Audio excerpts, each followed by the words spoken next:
Hello everyone, good morning to all of you. जल्दी से आ जाइए सभी और जुड़ जाइए क्लास से ताकि मैं आज की क्लास को स्टार्ट कर सकूं।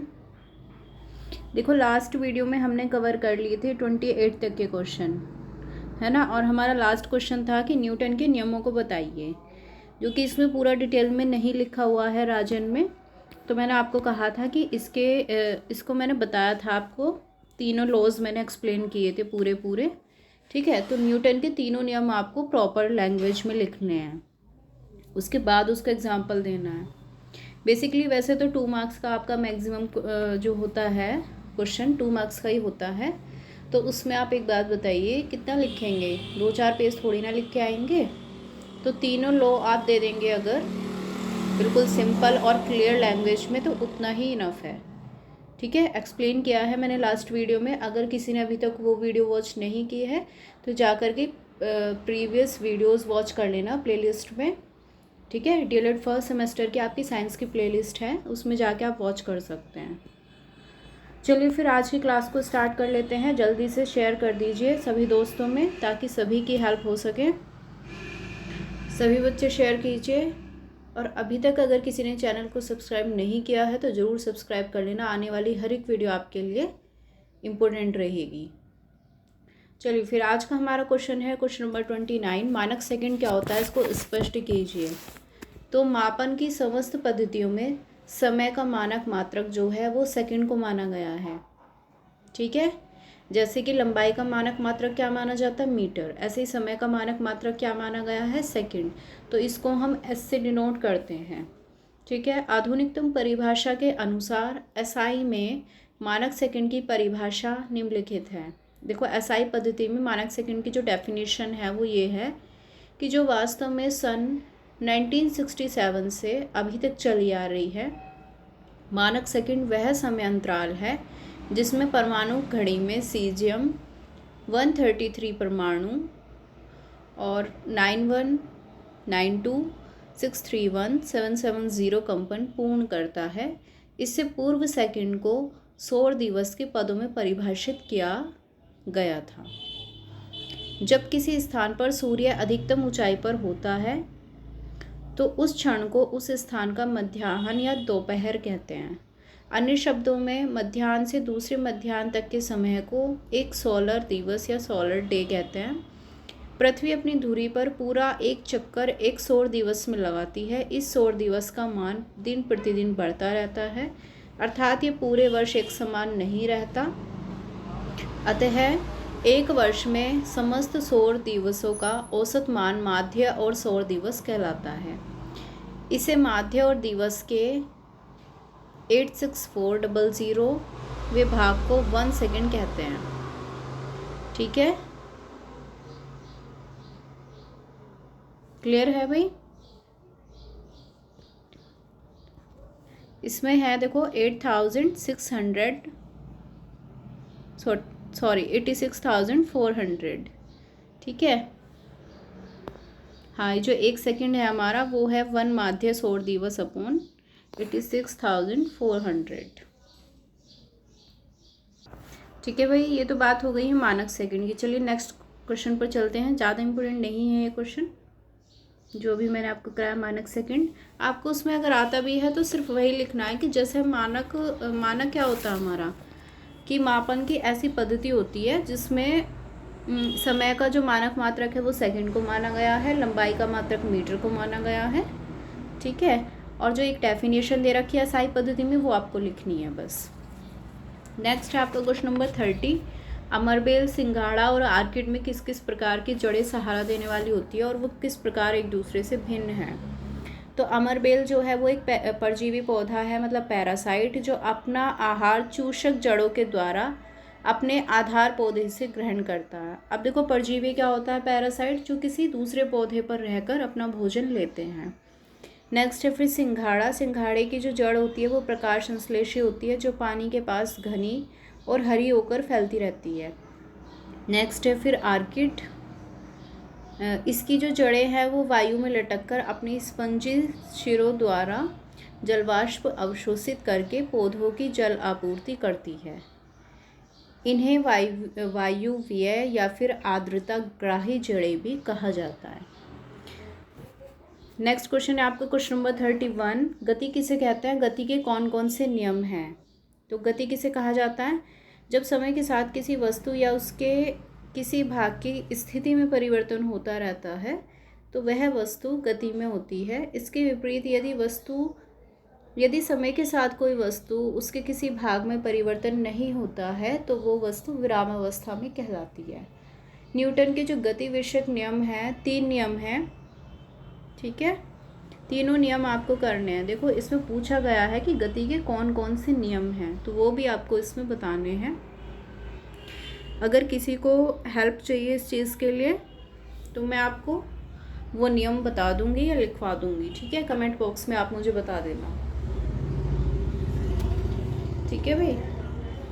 हाँ, लिखना आपको प्रॉपर है। देखो क्वेश्चन देख लो ना खुद आप।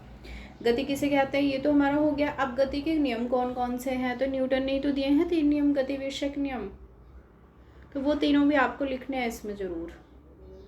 नेक्स्ट क्वेश्चन है फिर 32। अलैंगिक जनन की 5 विधियाँ प्रकारों के नाम बताइए। अलैंगिक जनन, एसेक्सुअल रिप्रोडक्शन। सबसे पहला है विखंडन। जब कोई जीव पूर्ण विकसित होता है तो 2 भागों में बढ़ जाता है, इसको कहते हैं विखंडन। विखंडन मतलब टूटना या ब्रेक होना। पहले केंद्रक विभाजित होता है, उसके बाद कोशिका द्रव्य। विखंडन से 2 जीव बनते हैं। इस विधि को हम द्विखंडन विधि भी या फिर बाइनरी फिजन भी इसको कहा जाता है। अमीबा में ये पाया जाता है, ठीक है, विखंडन विधि। नेक्स्ट क्वेश्चन है आपका मुकुलन। जब शरीर पर एक बल्ब की तरह की स्ट्रक्चर बन जाती है उसको हम मुकुलन कहते हैं। शरीर का केंद्रक 2 भागों में विभाजित हो जाता है, उनमें से एक केंद्रक मुकुल में आ जाता है। मुकुल पैतृक जीव से अलग होकर वृद्धि करता है, ठीक है। ये जो स्ट्रक्चर है मुकुल, ये पैतृक जीव से मतलब पेरेंटल जनरेशन से अलग होकर के क्या करता है? वृद्धि, ठीक है। नेक्स्ट फिर क्या होता है उसमें से हाँ, ये हो गया था कि पैतृक जीव से अलग होकर वृद्धि करता है और पूर्ण जीव में बदल जाता है और फिर से वो एक नया ऑर्गेनिज्म बन के तैयार हो जाता है, राइट। नेक्स्ट है फिर हमारा 3rd टाइप है खंडन। स्पाइरोगाइरा जैसे कुछ जीव पूर्ण विकसित होने के बाद साधारणतया 2 या 2 से अधिक भागों में टूट जाते हैं और ये जो टूटे हुए भाग हैं ये वृद्धि करके पूर्ण विकसित जीव बन जाते हैं। नेक्स्ट टाइप है आपका 4th, बीजाणुओं द्वारा। कुछ जीवाणु एवं निम्न वर्गीय जीव विषाणु विधि द्वारा भी जनन करते हैं, ठीक है। कुछ ऐसे बैक्टीरिया हैं कि जो वायरस विषाणु द्वारा भी जनन करते हैं। बीजाणु कोशिका की विरामी अवस्था है जिसमें प्रतिकूल परिस्थितियों में कोशिका की रक्षा के लिए एक मोटी भित्ति या फिर एक वॉल बन जाती है, सेल वॉल, ठीक है। नेक्स्ट है और लास्ट आपका टाइप है कायिक प्रवर्धन, वेजिटेटिव रिप्रोडक्शन। जब किसी कायिक अंग से प्रवर्धन हो जाता है तो उसको हम बोलते हैं कायिक प्रवर्धन। जैसे कि माली गुलाब की एक टहनी गाड़ देता है और उससे गुलाब का पौधा बन जाता है तो उसको हम बोलते हैं वेजिटेटिव रिप्रोडक्शन। ये हो गए आपके 5 टाइप हो गए सेक्सुअल रिप्रोडक्शन के। नेक्स्ट क्वेश्चन पर चलते हैं। क्वेश्चन नंबर है 33। प्रकंद और अंतः भूस्तारी को चित्रों की सहायता से समझाइए। देखो प्रकंद क्या होता है? राइजोम, ठीक है। प्रकंद भूमि में शान स्थिति में रहते हैं। इनका अक्ष भूमि की सतह के क्षैतिज रहकर समांतर वृद्धि करता है। भूमि के क्षैतिज मतलब इस तरीके से रह के भूमि के समांतर वृद्धि करेगा और यह अनियमित आकार, मांसल और चपटे, इस पर पर्व और पर्व संध्या मतलब नोड्स, इंटरनोड्स होते हैं। पर्व पर शल्क पर्ण होते हैं और इसके निचले भाग से अपस्थानिक जड़ें निकलती हैं। अपस्थानिक जड़ मैंने आपको और मूसला जड़ पूरा एक्सप्लेन किया था एक वीडियो में, जाकर के प्रीवियस वीडियोस वॉच कर लेना भाई। इसका एग्जाम्पल है अदरक, हल्दी और अरबी आदि। नेक्स्ट है फिर आपका अंतः भूस्तारी या फिर सकर क्या होता है। जो बच्चे बायो बैकग्राउंड से हैं उनके लिए तो बहुत ईजी है ये, लेकिन बाकी के जो बच्चे हैं उनको मैं समझा देती हूँ। सकर क्या होता है? कुछ पौधों में वायव तने का आधार भूमिगत होता है, ठीक है। तने का आधार कैसा होता है? भूमिगत, भूमि के अंदर। और इस भाग की कक्षस्थ कलिकाओं से जो शाखाएं निकलती हैं वो भूमि के कुछ दूर तक तिरछी और क्षैतिज दिशा में वृद्धि करती हैं। जैसा कि देखो डायग्राम में भी दिखा रखा है। और अंततः भूमि के ऊपर निकलकर एक वायव प्ररोह बनाती हैं और इन शाखाओं को अंत्यभूस्थारी कहते हैं। ठीक है, भूमि से फिर ये ऊपर निकलने लगती हैं और फिर इनकी पर्व संधियों से अपस्थानिक जड़ें और अन्य अंत्यभूस्थारी परिवर्धित हो जाते हैं। अंत्यभूस्थारी के पितृपादप से पृथक या अलग होने पर एक स्वतंत्र पादप या पेड़ बन जाता है। अंत्यभूस्थारी ऊपरी भूस्थारी से छोटा होता है। इसके एग्जाम्पल है गुलदाउदी, पुदीना आदि पौधे। ठीक है, पुदीना तो आपने सभी ने देखा है, वो जो है आपका सकर का या अंत्यभूस्थारी पौधों के उदाहरण हैं। नेक्स्ट क्वेश्चन है आपका, क्वेश्चन नंबर है 34। परागकोश की संरचना एवं विकास बताइए। ये क्वेश्चन हम करेंगे नेक्स्ट वीडियो में। ठीक है भाई, वीडियो ज़्यादा लेंथी हो जाती है, फिर आप यहीं तक अभी इसको रिवीजन लगाइए, फिर मिलते हैं नेक्स्ट क्लास में। अब आपके थोड़े से ही क्वेश्चंस रह रहे हैं, जल्दी जल्दी से फिर हमारा हो जाएगा साइंस का सिलेबस कंप्लीट। ठीक है, साइंस का सिलेबस कंप्लीट हो जाएगा और आपको मल्टीपल रिवीजन लगाना है उसका। बाकी की वीडियोस भी आती रहेंगी, उन क्लासेस को करते रहना, फिर से उसका रिवीजन लगाना। ठीक है, और शॉर्ट्स में भी मैं कुछ फैक्चुअल नोट्स हैं उनको अपलोड कर दूंगी, तो उनको भी देख लेना भाई।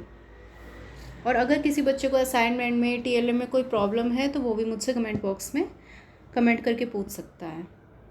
चलिए फिर मिलते हैं नेक्स्ट क्लास में, तब तक के लिए have a good day, bye bye, thank you so much.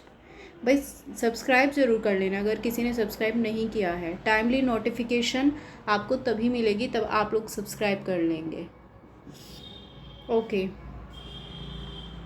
Have a good day, bye bye, thank you so much.